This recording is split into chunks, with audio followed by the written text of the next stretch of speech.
ఎన్ని సినిమాల నుంచి మనం చూస్తూ ఉన్నామో అదే ఎనర్జీని మెయింటైన్ చేస్తూ ఫ్యాన్స్ని కూడా ఇంకా కొత్తగా ఎలా ఎంటర్టైన్ చేయాలి అని ఇప్పటికీ ఆలోచిస్తూ బాబీ గారు మీరు ఇందాక చెప్పిన విధంగా ఎలా ఒక కొత్త ఒకటండి ఫ్యాన్స్ ఏంటంటే సినిమా వాళ్ళు ఎప్పుడు నాతో ఉన్నారు.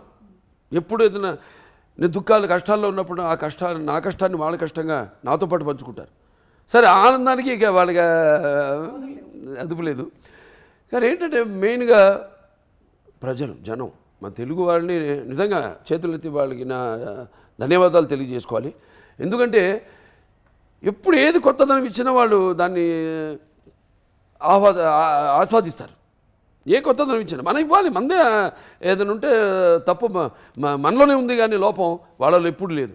అది నాన్నగారి నుంచి కూడా చూసుకుంటే మీరు ఆయన ఎప్పుడో ఒక 20 సంవత్సరాలు ముందు ఆలోచించి సినిమాలు చేస్తూ ఉండేవారు. ఆయన ఎప్పుడైతే ఇండస్ట్రీ ఒకే పందాన్ని వెళ్తాందో టక జనం మారుతున్న జనానికి ఆయన first is the only hero in the country who commercialize the industry.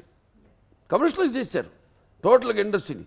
Commercialise చేసి ఆయన వాచకం, ఆయన ఆంగికం, ఆయన ఆహార్యం అంతా మార్చేసి జనాన్ని మెస్మరైజ్ చేసేసి జనం ఏం కావాలనుకుంటున్నారు కంటే కూడా ఇది ఇక ఫ్యూచర్ అని ఒక మార్గం చూపించారు ఆయన.